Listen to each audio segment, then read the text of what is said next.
Okay, we are live. And I just want to say right off the bat, so we've got Jeff Goodwin here, but I want to say right off the bat, we're multi-streaming right now on Movie Madness and Entertainment. Lots of great people over there on that channel that have different shows. So if you like what you see here, roll over there, subscribe, hit the like button and all that good stuff. And same on my channel as well. So today we've got Jeff Goodwin here, an award-winning special effect makeup artist from the film industry. Jeff, I've known you, I think 2003 is when we first met, or 2002. Yeah, it's been a few minutes. It's been a few minutes. It's been a few minutes, Yeah. and just to let people know, Jeff has worked on over 100 projects in the film industry for decades. And you recently retired from the film industry, correct? From doing makeup? Well, I'm kind of heading out, changing lanes in a way. Changing lanes. We'll talk a little bit more about that later, but we can't do any spoilers. But your last film was Scream. You worked on the 2022 Scream. Well, this is what I'll do. Yeah. Yeah, let me pull up. I'm going to add this to the screen. We're going to pull up your IMDb here. We've got. I mean, I'm just gonna list here. You know, Black Phone. You did the Swamp Thing series, Mr. Mercedes. You do a lot of Stephen King work. You know, Good Behavior on TNT, Under the Dome. You did all 3 seasons of Under the Dome. I worked on that as well. I mean, we're gonna keep going all the way back. You know, Black Knight. I'm seeing The Patriot, with Mel Gibson. Ride with the Devil, which I know we've got a really good special effect story on that one that I love hearing. So I can't wait for you to maybe talk about that. Let's see, we're going to keep going back. We've got American Gothic, Empire Records. I know you did Super Mario Brothers. Yeah. Awesome stuff. JFK. We're going to keep going. Rambo 3. I know I've got that picture up there on the page to promote this. But your Cat's Eye with Stephen King, Silver Bullet, Stephen King, Raw Deal, Arnold Schwarzenegger, and of course, Blue Velvet, 1986. I know we're going to get into that. King Kong Lives. I saw a picture of you and Linda Hamilton. So yeah. So you have been in the business for decades, and I'm happy that you're joining us here today to talk about the industry. You know, the links are in the description too. People, if you want to go to Jeff's Instagram and follow him there, he's got great photos. He's always uploading stuff. And I know you recently found a treasure trove of old Polaroids from back in the day that you're transferring. And I know you'll be updating them on your Instagram and stuff. Really amazing stuff. So, but like me, we always have a story about like how we first broke into the business or what made us go into for me, it was like, my first movie I remember as a child was watching Jaws at like 5 years old. And that made me want to get in the film industry. And, you know, here I am decades later as well. What was the moment that put you in the business for life where you just were like, I'm never looking back. This is my life. This is what I want to do. Great to be here and great to talk with you. I had a very defining moment as a child. One of my first memories ever was actually going to a theater and seeing a movie. The first movie I ever remember seeing in the theaters was actually Walt Disney's The Animated Jungle Book in 1966. It's the first thing I actually remember seeing in the theater. And I just fell in love with movies. And I kind of grew up with the movie. I mean, I used to go to the drive-in all the time. My parents were young. They'd throw me in the back of the car. We'd go to the drive-in all the time. So I grew up with movies, just loved them. But it was in 1968. I was, 7 or 8 years old. And my dad took me to see, when it came out in the theaters originally, the original Planet of the Apes. Oh, Charlton Heston, yeah. Yeah, and when those gorillas appeared on the screen for the first time and rode by on horseback on the screen, I was just like, that's what I want to do. That is what I want to do. How'd they do this? That's what I want to do. And from that point on, that's all I concentrated on, was trying to figure out as much as I could about, the art of makeup. And there wasn't that much, there was no internet. There was no, we Oh had, yeah. we had books and libraries. So you were familiar with the card catalog. Yeah. Uh, wow, that's crazy. I've known you all these years. I did not know that story.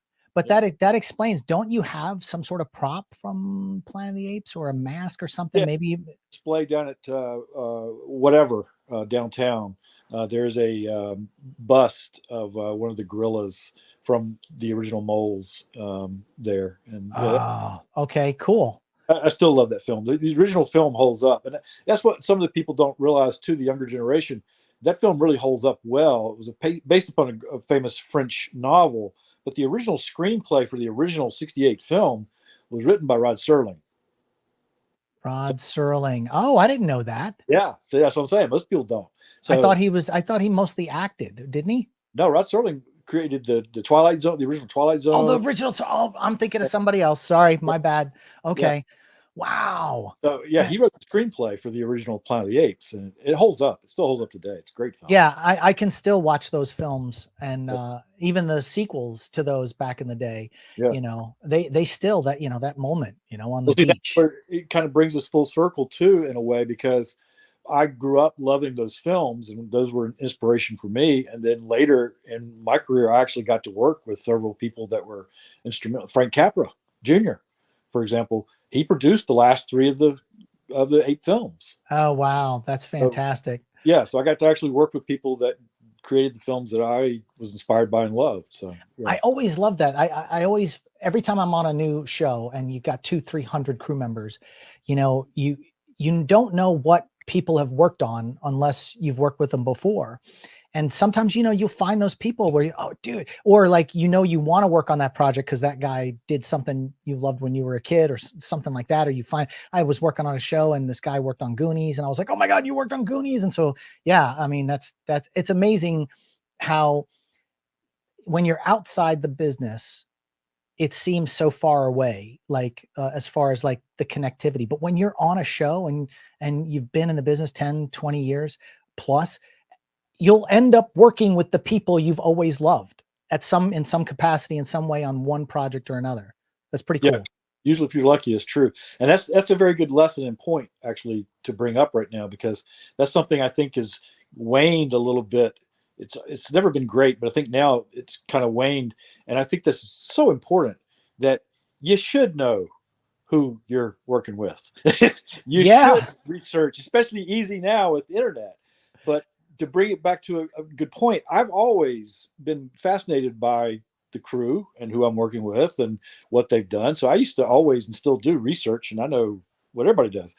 But that helps, and it helped me greatly in my career, to the point of, talking about Cat's Eye, when we were shooting Cat's Eye in 1984, which was the first film that was done here as a studio. They literally were building the studio around us as we were shooting that. But on the stage one day while we were shooting in the upscale room in Drew Barrymore's bedroom, the big one that, for the troll sequence. Oh, right. They've made everything oversized. Oversized. The door opened and a man walked on stage, and I about fainted. And everybody was like, "What's wrong with you?" I'm like, "That's David Lynch." And most people, well, actually not most people, all of them were going, "Who?" Because they didn't, because a lot of the locals weren't from Hollywood at the time, and they didn't know who David Lynch was. Was he scouting for Blue Velvet? He was just finishing up Dune, and Blue Velvet. I don't know if people are aware. Blue Velvet actually got made. Dino De Laurentiis, who was wonderful and just created such a great atmosphere for. He created something in Wilmington back in the mid '80s that was the closest thing you'd get to the old studio system in our lifetime that we could ever have hoped for. I mean, there were the Dino years. I joked that I went to Dino University because it was 4 years. It was only 4 years that he owned the studio at that time. Yeah, and the amount of films and the films that came out of that 4 years is kind of phenomenal. But Blue Velvet was made as an apology to David Lynch, because Dune got taken away from David in post-production. He didn't get to do the final edit and didn't get to do the version he wanted to do. Dino loved David and loves artists in general and admired David. And so, as an apology for that, he allowed David to make Blue Velvet with no interference. Wow. And we had a blast. And we made a film that still stands up today. Yeah, I know. And you've got all of the I like the pillows you've got behind you. I know it's a big deal. You know, the ear became that severed ear that was in the grass became this thing when it came to Blue Velvet that, you Yeah. know, it just grew into this cult thing. Yeah. And you were the guy. You actually made the ear. Yeah. And how was it like that? You know, you hear all these stories about Blue Velvet where, oh, it was a terrible film to work on and blah, blah, blah, blah, blah. And it was a stressful, but you didn't see it that way, right? Nothing could be further from the truth. It was, I've been doing films now for 42 years. I did my first film in 1980. And without fail, when people ask me who my favorite director or experience was, without fail and without a pause, it's David Lynch. I've only worked with him the one time. But the reason I say that, he did something that is, and you'll know this, you're in the industry. He picked everybody by hand, his department heads, and then he did something which I've really never experienced before or since. He let us all do our jobs Without meddling. Yep. Wow. Wow. Yeah. Cause that's a thing. I mean, was amazing. And we were all on the same page, communicated beautifully with everybody. We all had meetings and we were all on the same page. We were all making the same film. And he had such a quality about him and his daughter, Jennifer, I've worked with a couple times since. She's wonderful too and has the same quality. They're very different people, but they have the same quality where both of them make the set the happy place. It's the place you want to be. wow. So even when you're you're doing a scene with the guy that was standing there with the head blown off, like it's like because he had that, it's like the lobotomy, he's just standing there, and you're in these crazy situations with Dennis Hopper. I mean, I can't imagine. I mean, and then they're like cut, and everybody's like, oh, hey, did you watch the baseball game last night? I mean, it's that kind of camaraderie, right? It truly, it was amazing. And like you said, when I came, because I moved away for a long time, I lived in Europe for a long time. And when I moved back, I got all my stuff that had been in storage for, over a decade. And I pull out all this stuff and I'm finding all my original Polaroids from all the early 80s films. And I found all my original scripts and notes and stuff for all the stuff. But when I found all the stuff from Blue Velvet, going through that, just flipping through the Polaroids, it really hit me then. I'm like, oh my, people need to see these because of what you were just talking about. It has such a negative connotation a lot of times still, and especially because of the famous Roger Ebert Gene Siskel review, or when it came out originally, and Siskel actually, Ebert, sorry, actually accused Lynch of abusing Isabella in the film, and nothing could be further from the truth there. Wow. I want to pull up one of these. I'm going to add this here. This is a picture of you and Isabella Rossellini on Blue Velvet. Is this one of the Polaroids or No, that's actually not a Polaroid. That was a 35 millimeter shot. It was taken. 35 millimeter shot. Yeah. But when going through all these photographs, you see Lynch, you see Hopper photobombing and just having fun, and people, you can tell in the photographs we're having fun. And so it's like, people need to see these. And so I did a book which is available and is actually just received a real publisher that's going to be a new version coming out hopefully in the new year. Oh, good. Well, let me know what that is, and I'll come back to this stream. I can pin that as the top comment on the stream. But so recently, you just had an opportunity to hang out again with Isabella Rossellini, and it only took years. It only took how many years? We haven't seen each other in 38 years. Wow! But when you saw her again for the first time, what was that like? Oh, it was wonderful. We went and saw her performance of Darwin Smiles, her one-woman show, and it was fantastic. And anybody that gets a chance to go see that, please do yourself a favor. It's just a wonderful show, and she's just amazing. And like I said, we haven't seen each other in 38 years. And when we saw each other after the show backstage, it had like there had been no time passed. We just like started Wow. the conversation over, and it was a wonderful evening. And she's a wonderful lady. The book was kind of a love letter to her and to the movie, and I think that comes through. Well, that's exciting. I mean, so we'll definitely talk about the book, and it was already available, right? There's a version of it already out there, but you're getting a new publisher to put it out in a like a fancier version of it, or like maybe an up-to-dated one with new photos.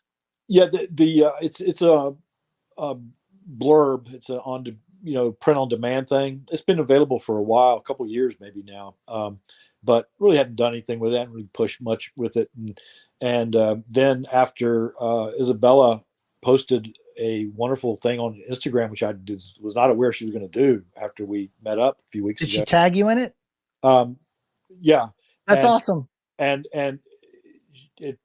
she just was, showing the book and just glowing about the book. And it wasn't an hour later that I get a phone call from a publisher in England saying, "We want your book." Do it. Yeah. Fantastic. I mean, to get a second leg, of life on that book is awesome. Yeah. Well, their publishing house is a well-known publishing house, and it's going to go worldwide. So that's like, yeah, okay.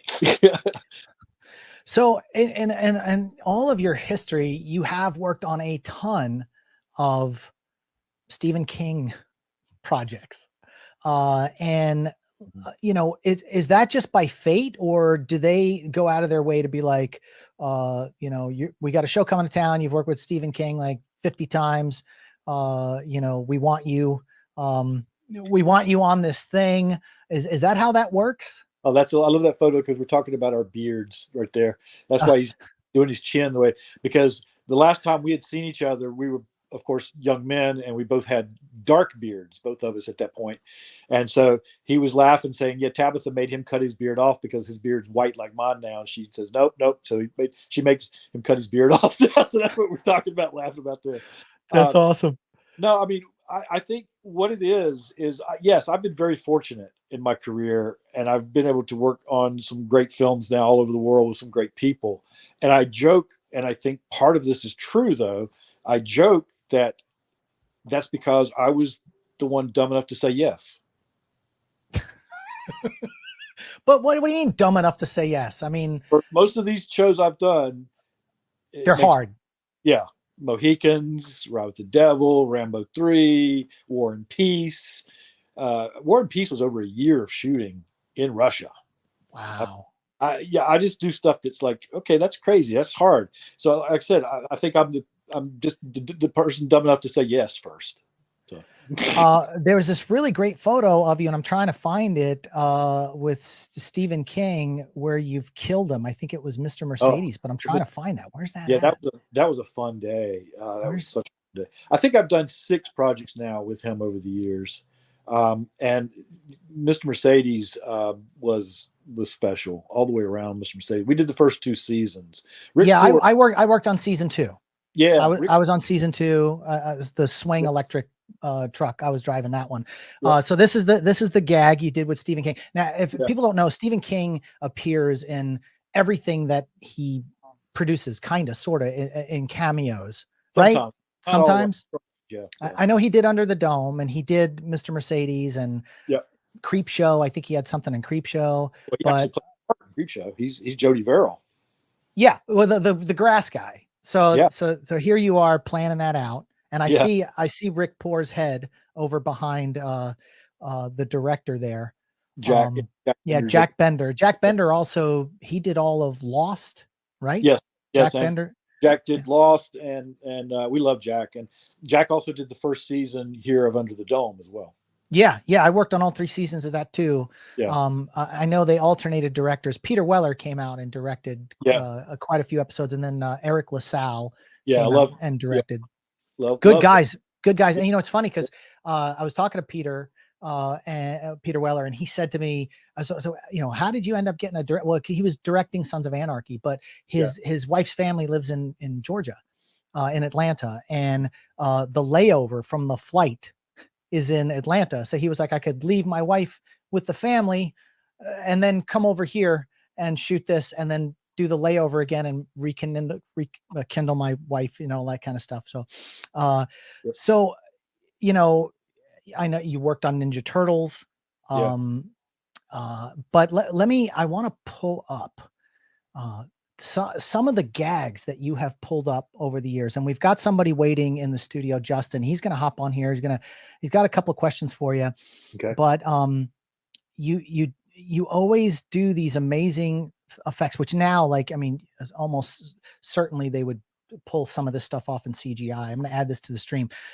Porkins, William Hootkins, Yeah, Porkins from Star Wars. Yeah, exactly. A lot of people don't realize that William Hootkins was, unfortunately, we've lost so many people, and poor William has passed away as well.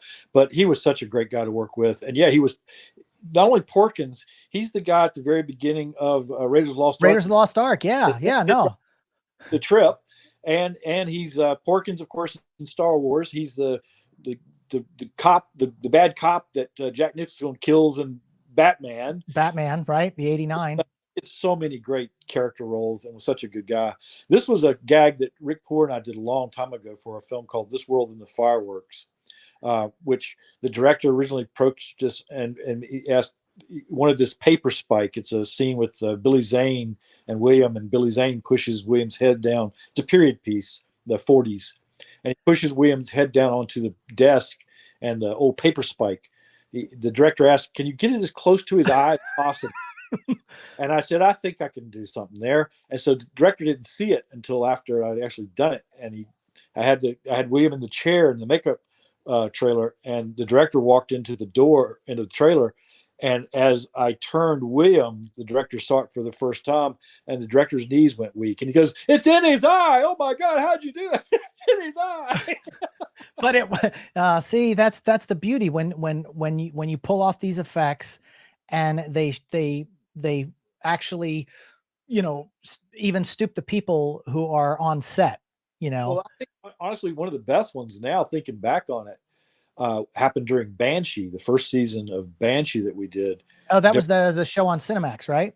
Yeah, there was a gag that I did on, or did so many on that, but there was one that one of our main actors, who was not in the shot, he was in the scene, but he was not in the shot that we were doing this particular effect for, and was at the monitors watching what was going on, and he was not aware of what was going to go down. And what it was a guy comes up behind a guy and garrotes him and starts choking him out, but a garrote's cutting into your neck.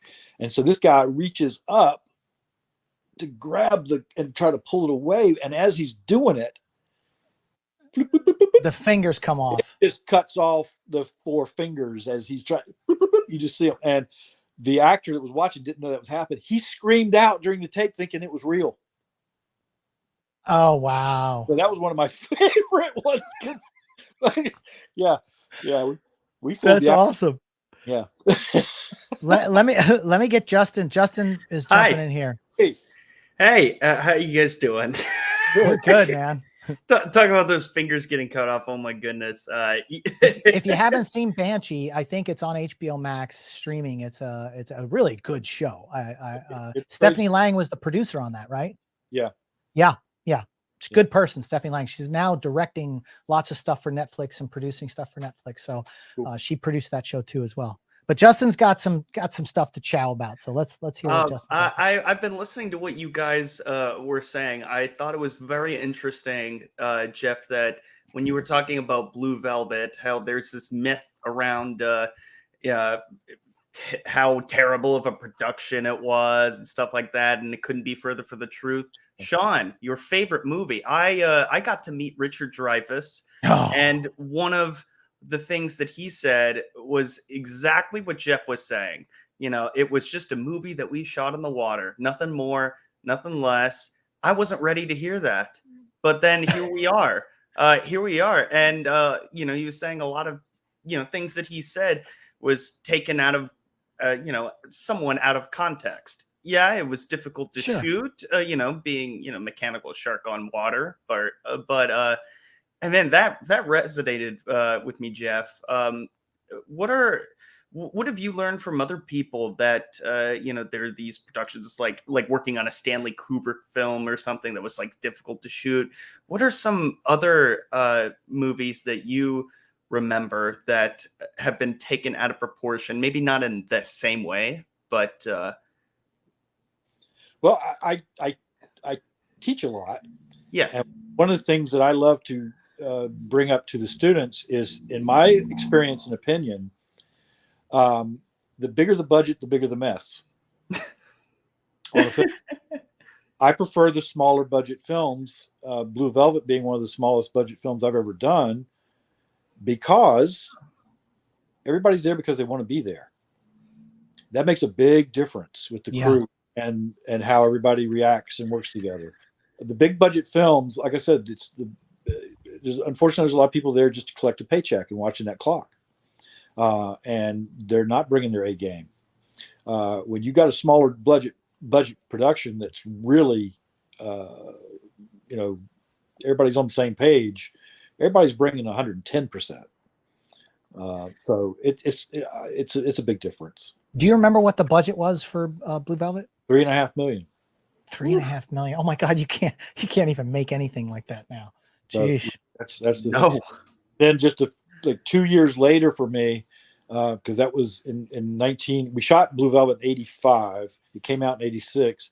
And then 2 years later, in 87, I went completely around the world on one movie, which ended up at that time being the most expensive movie ever made in history, which was Rambo III, which came in at $63 million to make.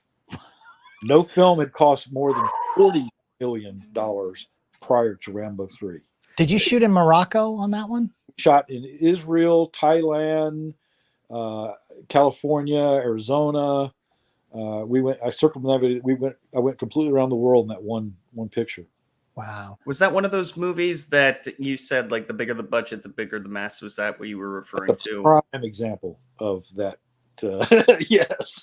Hey, but tell Justin and I the story about the gag. If you haven't seen Rambo 3, there's this amazing scene where where he gets shot through the stomach. Oh, there's I actually wrote the scene. What? Yeah, because Stallone wrote the script, but he was rewriting constantly, and they were trying to come up with something that was going to outdo the arm sewing scene in the original film, and he didn't have anything yet.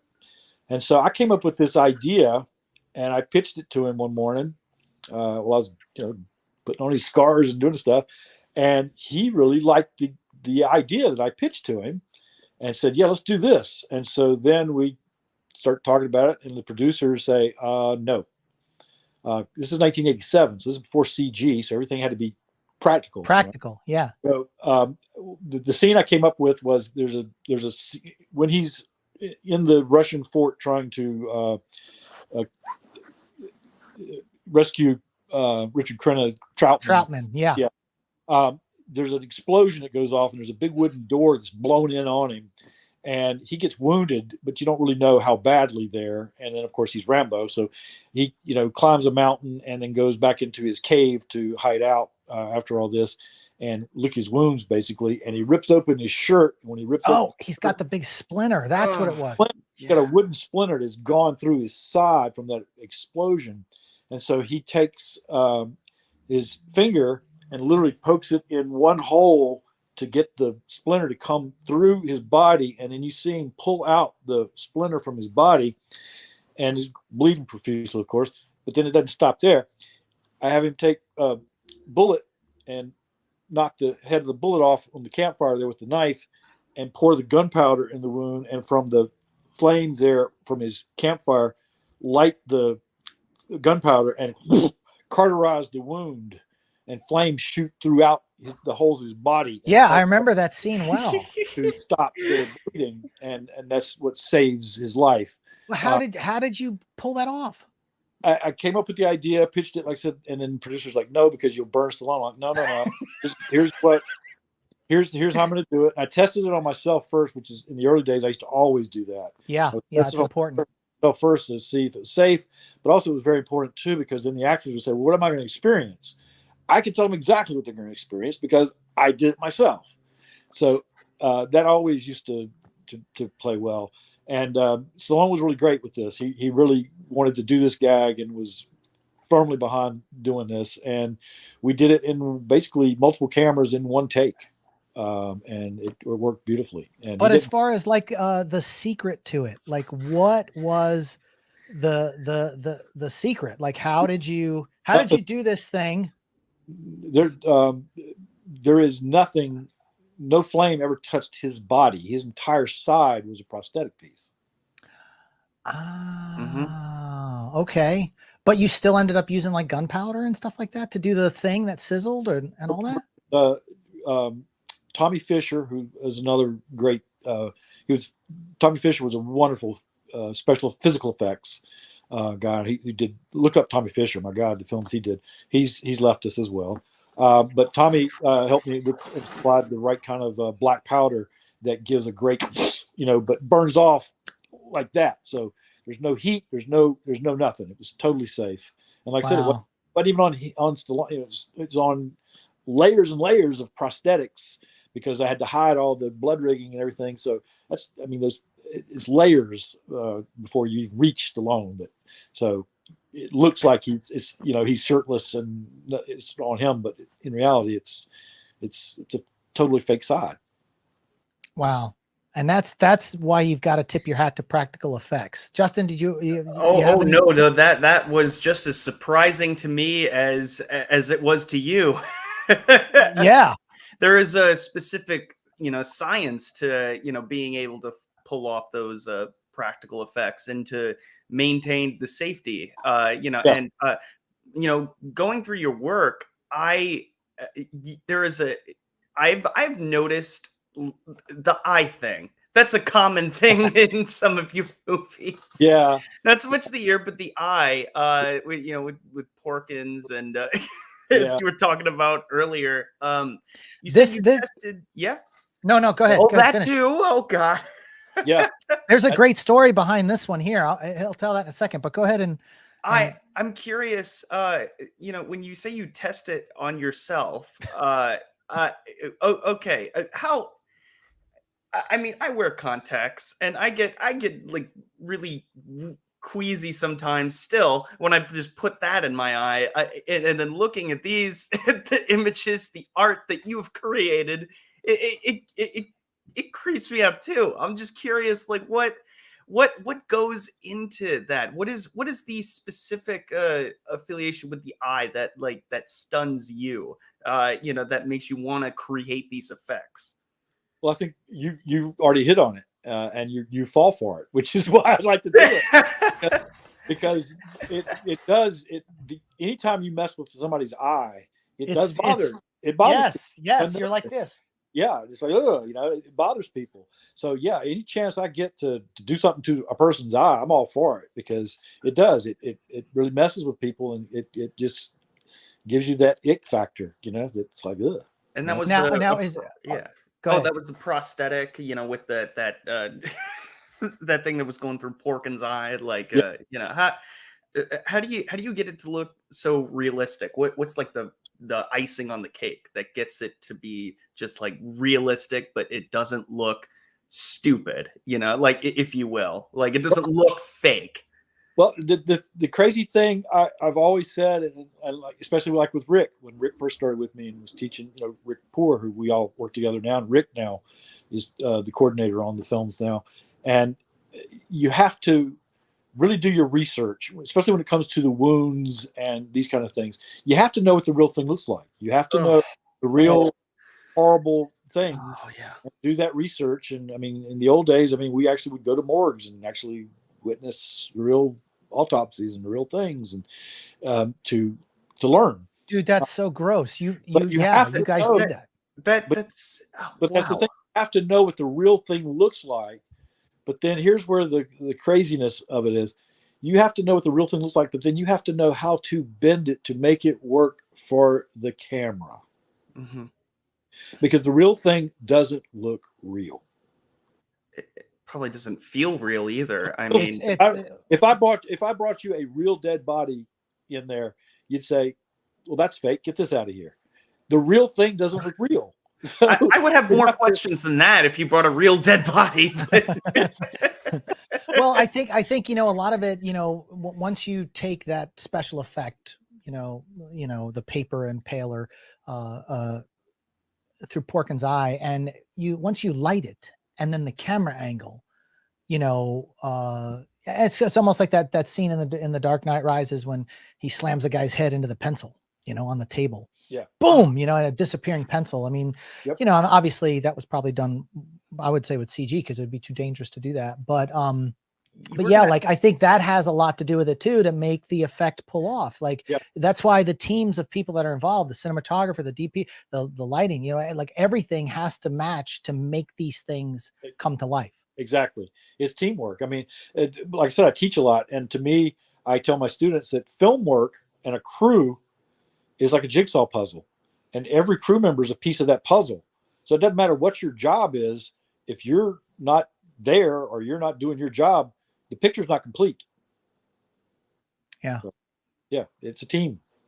I speaking of CGI versus practical effects, tell me the story behind this one, or tell the viewers the story behind this one. I think I've heard this, but tell me what happened here. This was for the pilot for a TV series that Sam Raimi did, American Gothic.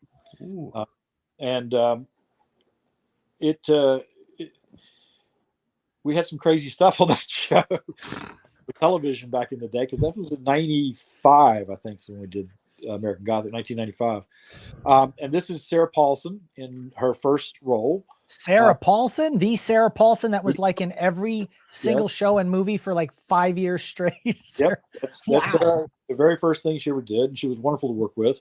And she plays a ghost, basically.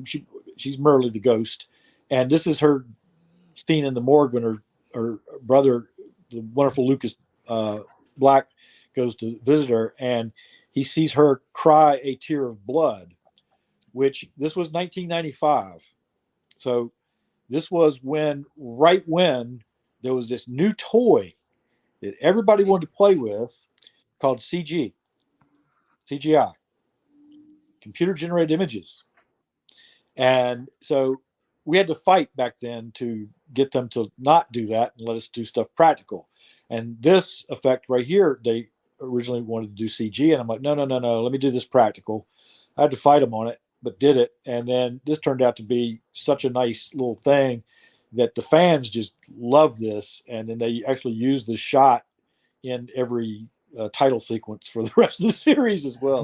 Now this bit was the dead body starts to cry, a tear drops out of the corner of her eye out of blood. Now, of course, the production company was like, CGI, but how much did they say it was going to cost back then to do one drop of blood trickling down her face? Oh, I can't remember now, but it was. I heard it was $35,000 is what they were going to. I think it was in that neighborhood, or if not a little more. Yeah, just for that.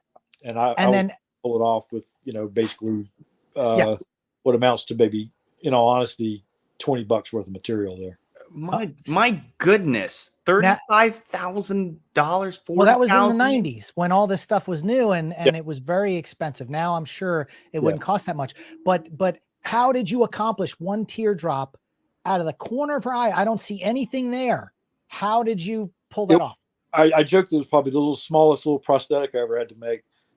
There's actually the whole under lid and everything is completely false on her. It's got a little channel built into that false lid, so nothing's going into her eye, because it's actually not safe to have fake blood in your eye. So nothing goes into her eye at all. And I'm actually underneath the table, pumping the blood on cue to get that one little teardrop when the director wanted her to cry, and it worked beautifully. And like I said, saved a lot of money. Wow. Save the crew a lot of money. And I think a lot of practical effects can still to this day do that. They do. And I have to say, the last few films that we did, Scream and Black Phone, the directors now are kind of insisting It's taking a turn back, and they're wanting the practical now, and it's going back in that direction now. You know why? Because I think a lot of directors, they want to see it in camera on set. They don't want to wait for post to get it to the CGI house, to have the CGI, especially for movies like Black Phone or like Scream. It's that, but I think there's one element that, Shaun, you'll know exactly what I'm talking about here because you've been on that side of it. It's better for the actors. Reacting to something right there, you get a better performance. It's better for the actors. Yeah, you hear that classic story from Terrence Stamp when he did The Phantom Menace. He was Chancellor Valorum, and he wanted to do that film because he had scenes with Natalie Portman and he loved her in the La Professional, and he couldn't wait to work with her. And then he shows up on set. I think it was in Sydney, and he was in a room that was all blue screen with a tennis ball on a stick. Yeah. And that's why, and he purposely, from what I understand, this is how the story goes, he gave a stiff performance because he was upset. So everything was just, I just delivered my lines so I could leave because he wanted to work with her. You need that. I think that's why, even like you say with the practical effects, things like the volume that they're using now gives people something to look at so you can interact, and the performances do come off a little bit better. Absolutely. It's so important. And you see that smile on Dylan Minette's face when you stab him in the neck, like, like that. You know, actors like to be killed on camera for some reason. It's cathartic in a way. It's fun. That kill you're talking about in Scream. We're giving this is a spoiler alert, folks. If you've not seen it, spoiler alert. If you haven't seen it, I'm sorry. No, that's okay. But I think the film's old enough now that people probably. But that's another example. Is this the one? Is this the picture? Yeah. That's another example of me doing something that wasn't I came up with that. That was not in the original script. Okay. Stabbing in the neck. Okay. Yeah, that was something that Rick Poor got hired to do this, and when Rick and I had our first what we call Zoom meetings with the directors. In prep, we were the canaries in the coal mine on this because this was during the COVID shutdown when we shot Scream and Black Phone both. Oof. So yeah, I know. I lived through it. Yeah, it was. But I had a blast on both, and they took it serious, and nobody, I thought all went great. But our first initial Zoom meeting with the directors, I pitched them this idea for that kill that was not in the script. And they luckily really liked the idea, and they let me do it. And the way they directed that scene and the whole lead up to that, for that to be the payoff, bravo. They did a fantastic job. And I got to say, I'm not trying to be egotistical, but I got to say that a lot of people have keep stating that was their favorite kill in the film. So nice. And see, that's the beauty about this. And, when you are on a set and you're with younger crew, maybe younger directors, I'm not saying that particular show, but they lean towards the people that have been in the business 40 years. Well, what do you think? Oh, well, hey, that sounds good because you can pull that off. Yeah, I can pull that off. Okay, let's do it because it'll be, and it's like, it's a collaborative effort on set. And I love that about movie making and being on set and watching everybody's department do their thing. It's really good. I agree for the most part. I think it used to be better than it is now. Sure. Absolutely. And like you said, it's the little films. I worked on this little movie. It was $7 million film called Uncle Frank. And good movie. Yeah, it went on to get nominated for an Emmy, and it was a small crew. And it was one of the most joyous experiences I had on a set. And then, you get on something that's 80 million, and you're like, oh, it's a machine. I feel bad for all the people when they shot Iron Man 3 here, because that was a paycheck, because that was like such a machine Marvel is. I can't imagine like a lot of the crew, I'm not saying the actors or like interacting with the directors, but the crew can't be completely satisfied. I have no interest whatsoever to do those kind of films.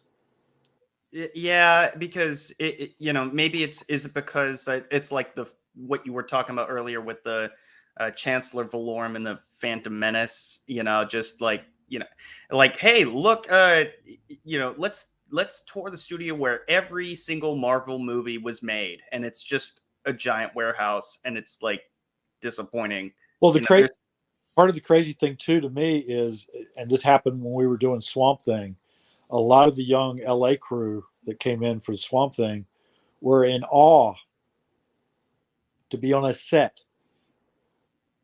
They've never been on a set. Wow. Are you kidding me? I'm not kidding you. When you say not been on a set, they've only been on a green screen or blue screen stage. They have never on an actual set. That boggles my mind. And this is happening more and more that you don't realize. I loved it, but the Del Toro new Cabinet of Curiosities, all right? A lot of times those aren't real sets either, a lot of times, okay? So it's happening more and more than you think. Yeah, and when you have something like Scream where they recreate Stu Macher's house, that's something where you're like, oh my gosh, this is a real set. This is exactly what I remember. Not only they recreated that house, we recreated that house and the whole yard and the whole thing on stage. I know. I mean, yeah, it's crazy. It's probably out of necessity, but Swamp Thing's a good example of that. That's what I'm talking about. Yeah, everything for Swamp Thing was pretty much stage. Was staged. This whole swamp. You were on that, Shaun. Yeah, I worked second unit on that. So I mean, you know what I'm talking about. That swamp set was an amazing set. Yeah, I think at the biggest point we had, I think, 8 real boats on water on stage. I'm not joking. I mean, it was insane. Darren Sarafian, who's an old friend, who was one of the showrunners and directors on that, was laughing one day, and he came to the set and was laughing and talking to me about it, saying that they had just gotten a phone call from the studio itself, basically, really railing on them. Well, we lost you there for a second. Somebody must be calling you. Okay. Railing on them that, when are we going to see? We spent all this money on the set for the swamp. When are we going to see dailies of the swamp? The set we spent all this money, and they're like, that is the swamp. Have you been watching the dailies? And they're like, yeah, but when are you going to shoot on stage? Well, they go, everything you've been saying is on the stage. Yeah, they thought you were actually out, but what they failed to realize is North Carolina has no swamps. Yeah, exactly. Plus, I mean, all that was soundstage work. Yeah, I was trying to see on your Instagram if you had any. Well, this was from Scream. So here, whose house was this behind you that they recreated on stage? That's Macher's house back there. That's what I was talking about. Yeah. And who are the other two fine gentlemen in this photo? That is Rick Poor to my right and Jason Willis to my left. On my left and right. That's Rick and Jason Willis, who we're the Bearded Skulls. That's our and Tony. Yes. Tony Rosen, who's not in this photo, is the other Bearded Skull. So there's 4 of us right now, Bearded Skulls. And that's your production. That's your special effects company. Yes. Yeah, because I remember when you had Transformation special effects back in the 90s, right? Or you had that forever, right? I had Transformations. We started Transformations in the 90s, and then I took it over to Italy. And then we changed from Transformations to CMA, Cinema Makeup Academy. And my partner and wonderful makeup artist that I worked with over in Italy there, Stefano Fava, who Stefano and I knew each other all the way back from Michael Mann's Manhunter in the 80s. He passed away. And so I shut everything down and came back here and rejoined with Rick and Jason. And now we've formed Bearded Skulls. Wow. And you just keep, that's the thing. It's like the mafia, you want to get away, take a break, and then a movie rolls into town, or you hear that something's coming up and then it drags you back in. It dragged me back in. It drags you back in. Yeah. So I wanted to ask about the Ninja Turtle stuff, because when the first Ninja Turtle one that came out in the 90s, when I remember going to the special effects, Transformation special effects, your offices and stuff, you had like a leg of one of the Ninja Turtles, and I feel like you had a head and you had a shell, a back shell. Like, where did that come from? From the Jim Henson stuff? Was that stunt stuff? Like, how did you get a hold of that? Got a lot of that stuff actually later. I have joked over the years, but it's not really a joke, that the only true genius I've probably ever worked with was Jim Henson. He was a true and a wonderful, wonderful human being, and he died way too early. In fact, people don't realize he died not long after we wrapped that Turtles film. Yeah, he caught pneumonia. He died from pneumonia. That was one of the last things he that was worked on. Yeah, that was the last thing he did. Walking pneumonia, believe it or not. It's crazy. Yeah. We lost a genius to walking pneumonia. That's insane. And he was just wonderful. And Jim, of course, him and his team made the suits. I did not make the suits. Okay. No. Okay. They made them, but then I worked directly with Jim to paint them with Steve Barron, the director. And we decided to keep them more kind of not so comic booky as far as the paint jobs, and kind of more realistic.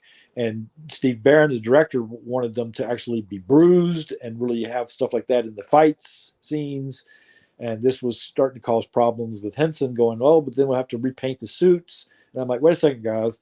And I came up with the way of doing all the bruising on the Turtles by using just watercolors, so that we didn't have to repaint the suits each time. Because they were latex, so you could just rinse it off. Wipe it right off, and it didn't affect the paint job or the foam, suits and stuff like that. And so we was able to, pull off some stuff and do some fun things. I had just finished Rambo 3, and the director, Steve Barron, thought that was really funny. So he actually had me put a real Rambo scar on Raphael's cheek. Oh. Applied a real Rambo scar on each of the Raphael heads. So he's got a real Rambo scar on his cheek. And if you go back and look, you'll see it. It's there. And even the NECA toys now, they've got it there. They've done the detail perfect. You are kidding. Dude, that is something I don't think anyone knows until now. Yeah, I mean, that's a little Easter egg for you right there. That's a Rambo scar on him, because Steve Barron thought that was funny. I think there were jokes made about that, but I don't think people actually put 2 and 2 together. Yeah, they're like, oh, Raphael's like Rambo, like is what I heard a lot. Even with the red bandana and stuff like that. But then, that makes so much sense. How cool is that? I love it. And then, unfortunately, because of the fact that Jim passed away, we did not do any of the other films, and so the Turtles never looked the same. They never looked the same after the first one. They didn't. Yeah. I mean, I watched after watching. I'm spoiler alert. I'm a little younger than you guys. Yeah, that's fine. But I watched what was it, TMNT, and then that new Ninja Turtles with like Michael Bay. Oh yeah, I didn't watch any of those. Oh, no, if it didn't have the suits, I wasn't watching it, because the artistry was in the suits, man. The animatronic mouths and all that stuff. Yes, I loved that first Teenage Mutant Ninja Turtles movie. 2 and 3. I mean, you weren't how much were you involved in the other two? No, he wasn't. That was the thing. Oh, okay. Then they sucked. Yeah.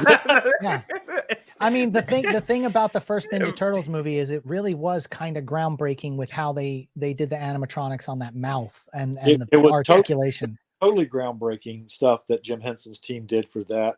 And the other thing that people today don't seem to realize or remember is what a huge financial hit. Yes. That was actually the biggest moneymaker of an independent film in history at that point. It was it's what put New Line Cinema on the map, folks. And so then when they came time to do the second film, after they just made more money on an independent film of any movie in history, they claimed they came back to do number 2 here in Wilmington and tried to cry, oh, we don't have any money, folks. Yeah, right. Pay people less than what they did the original for. You know what's funny is that after that they turned the Ninja Turtles into a gimmick in a way. Like they even had like a musical tour, which hey, look, I saw that. I saw the show. I went. My mother took me when I was. Oh no, dude! I did, and I brought my old girlfriend with me at the time. We were teenagers. We went and saw that musical show at an arena of the Ninja Turtles on stage. I'm outing myself, but I was a big ninja. I was a Ninja Turtle fan. I liked it. That is funny. But that dates me. That you like the musical? No, I didn't like the musical. Oh, okay. I was gonna say, but it was a chance to see what I thought was the suits up close. But then I get to go to I grow up and I go to Jeff's office, and he's got a leg and a head and a shell, and I'm like, and the shell you had, wasn't it the shell that they stood that Donatello or somebody stood behind and dropped down, so the shell stayed, so it looked like his head had gone in when they tried to swipe with a Michelangelo. Yeah, ducks into the shell and then pops back out and says, "I love being a turtle." Yeah, yes. You have that, and it's amazing. And I wanted to also, you also worked on Super Mario Brothers, the original. Yeah. And again, you've got somebody who has passed away. One of the greats. I love Bob. I worked with Bob several times over the years, and he was a wonderful man. And the last thing we did together was in Italy. We did a production of Pinocchio where he played Geppetto, and it was a kind of a troubled production as well. And one day we're on set. It was one of those crazy days, and I just turned to Bob. Bob used to call me kid always. It's always nice to be called kid by the older actor, right? And no, I love Bob. So even with the beard and everything. It never bothered. Never bothered me. I love Bob, and I turned to him one day when we were, like I said, on this Pinocchio thing, because he hated Mario with a passion. He wouldn't ever speak of Mario again after. Why? Was it that? Was the production hard? Oh, that was a very troubled production. Yeah. Notoriously troubled production. So anyway, we're having a particularly weird bad day on this other one, and I just turned to him and said, "Bob, I love you, right?" He goes, "Love you too, kid." I said, but I just started thinking about it. Maybe we just shouldn't work together. And he started getting he did a belly laugh. Because every time you work together, it's a production that goes to hell. That's great. He was a great guy. It's about as close as you got to him talking about Super Mario Brothers. Yeah, exactly. Yeah. Wow. But you still have, if I remember, you have the shoes, the jumping shoes, the boots. Not anymore. Not anymore. Yeah. A lot of that stuff. Actually, I don't have any. I mean, I still have the ear, but most of the other stuff, I have all my stuff from Blue Velvet still, but most of the other stuff is now gone. In fact, the turtle stuff you were talking about, most of the turtle stuff I had left because it's foam latex, so it's all starting to dry rot.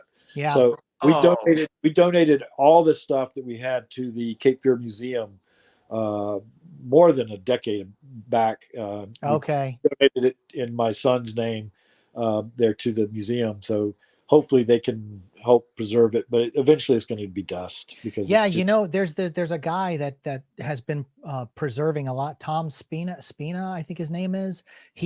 People send him like gremlins from 84 and all that, and he restores them painstakingly. Liquid, a lot of Lucasfilm, they send stuff to him, and he like brings it back to life. And so I don't know, maybe sometimes you can, sometimes you really can't. And a lot of times too, especially with the foam latex suits, which the turtle suits were foam latex suits, those, unfortunately, not much you can do with that. And that's really sad to hear. But I mean, we're all going to turn to dust at one point. It's inevitable. Yeah.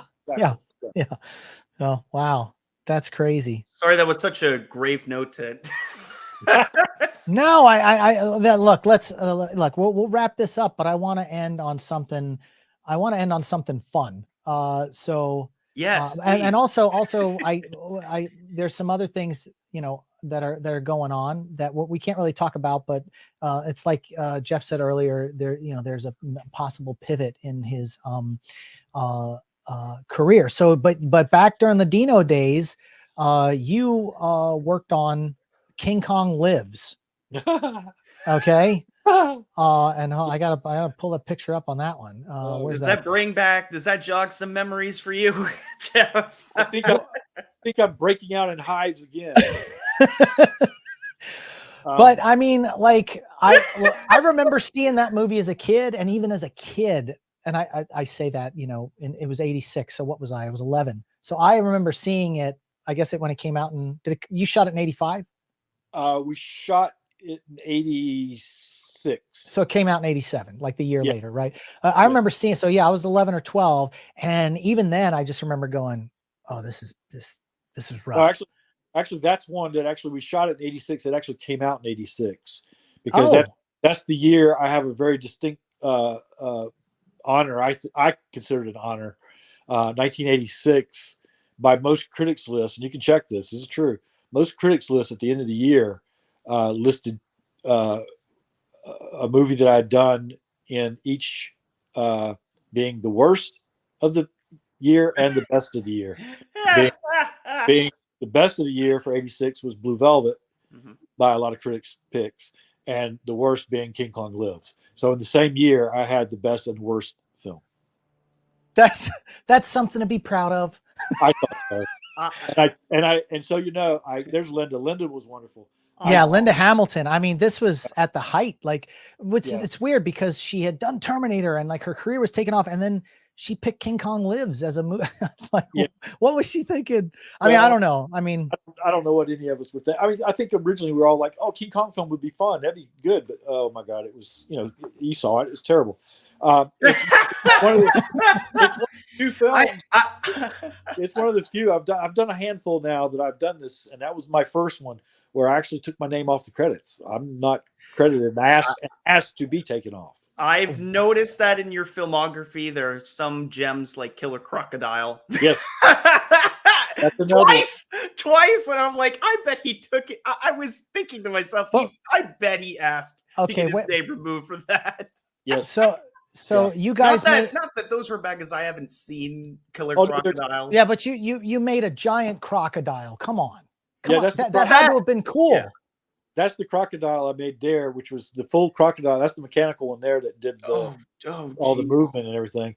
But the full crocodile, there you go. That's no CG, guys. That's real. That's that crane to pull that puppy up out of the water and do that. The full crocodile, when it was full in the water, was 39 feet long. Oh, Jesus. And yeah, it's things like that I would argue rivals Jaws. Like it turns I am scared of crocodiles more than I am of sharks. I actually have nightmares of alligators. I'll wake up in the middle of the night and have nightmares of alligators, because we have alligators at the ponds that are in my neighborhood, and I get so nervous that, like, because cats go missing in the neighborhood because at night they go down to drink water, and you know. They are scarier than sharks, because at least to avoid sharks, you could just move to the Midwest and you're fine. Yeah. But these guys can crawl on land. Yeah. But Jeff, you probably saw this as an opportunity, Crocodile, when movies like Alligator had come out, and you were like, oh, I could work on a big monster movie, like I could see the excitement when you probably took the job. Oh, I was excited and very honored, actually, because the crazy thing was, this was 1987. Or what was it? 80? It says 88. It says it Killer Crocodile 1988. Yeah, no, you're right. 88. Yeah, you're right. It was 88. And they were Italian productions. We did two films back to back to utilize the croc. Okay.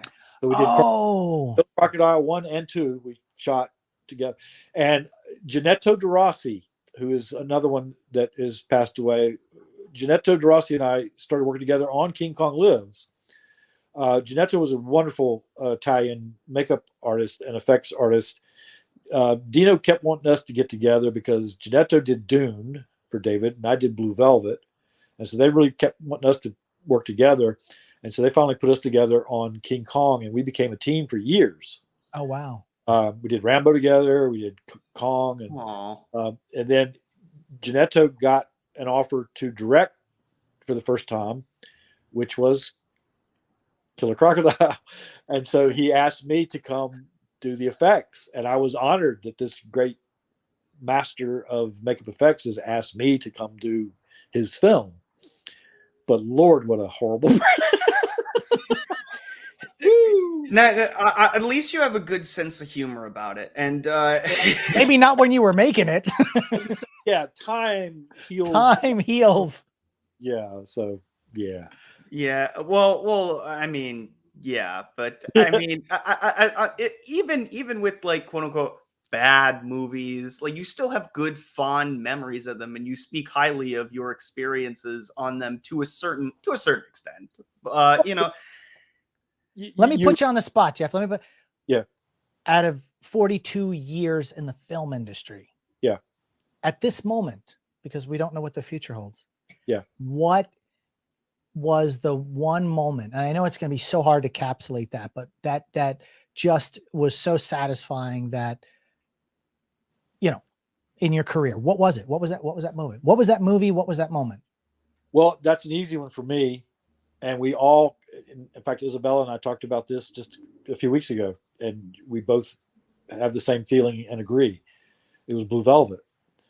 And Blue Velvet, for both of us and for so many of us on that film is what opened doors for us then and still does to this day. Wow. And for a lot of people that see this stream that are younger, that may have not seen Blue Velvet, it's a cult classic, but it's something that even influenced like Quentin Tarantino and people like that came on down the pipe later in the film industry. That is a very true statement. If it weren't for Blue Velvet and films of that nature at the time that we were doing the films that we were doing, I got very lucky after Blue Velvet, because then I started getting calls from Nicholas Roeg, Volker Sorndorf, calling me to come do their films because of Blue Velvet. These are directors that I greatly looked up to as far as their work over the years. And so, yeah, like I said, it opened doors for me and still does to this day. And if it weren't for Blue Velvet, you're right, there would not be Quentin Tarantino's and a lot of the new of this generation of filmmakers that came up after that. They wouldn't exist because the doors were open for them as well from these films. Wow, that's great. That must be so satisfying to, you know. Well, I feel lucky. Like I said, I was a lot of the films. I think honestly, I was like I said, it was the person dumb enough to say yes first. But I think I'm very lucky because I know people, and unfortunately, a lot of my friends have even passed away. That they felt like they had an entire career and they don't have a film that anybody remembers or loves. And I feel very lucky in that respect that I've been involved with a handful of films now that are known around the world and are loved around the world and still have legs today that people still love and watch and know. And I feel very fortunate for that. And in some respects, it offers you a poetic immortality, because people are going to watch these movies decades and decades and decades on, and people will get inspired by those films, and you were a part of it. Your name's in the credits. I mean, that's the thing. Like people don't think, you know, especially like with a Marvel movie when they got 600, 800 credits now, and it's ridiculous, but people never stay for the credits, you know?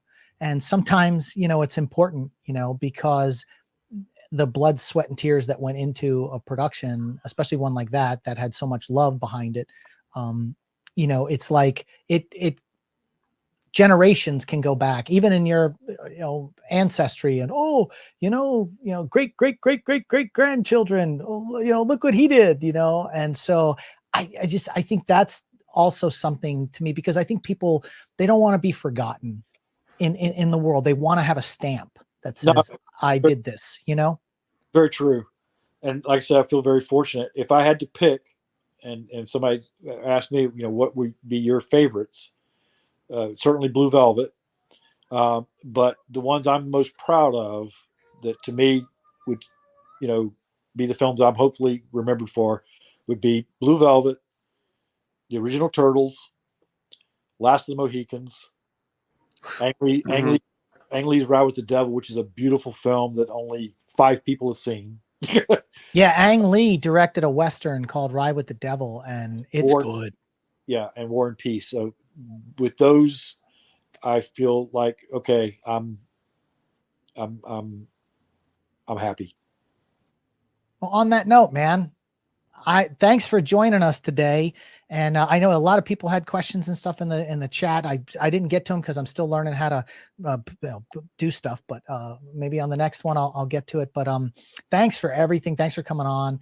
I really appreciate it. This was fun. And also, if anybody has a question, send me a message, and I answer people back. So yeah, the link for Jeff's Instagram, please follow his Instagram, and I'm sure you can DM him there. Yeah, Jeff Goodwin Makeup on Instagram is Jeff Goodwin Makeup. So yeah, I've got it in the description on the video, so anyone who watches the video can go and they'll find you cool. Right there. But thanks again for joining us, Justin. Thanks for jumping in with some questions and stuff and having a great discussion, and we really appreciate everybody's time today. So.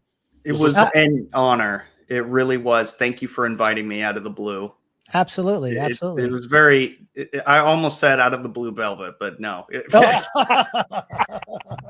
That's okay. That would have been all right. It still works.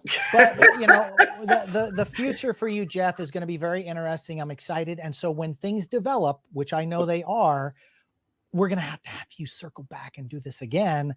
Okay. Because things are brewing. About. Yeah. Okay. Thanks, guys. Thanks for coming. Take care. Bye-bye.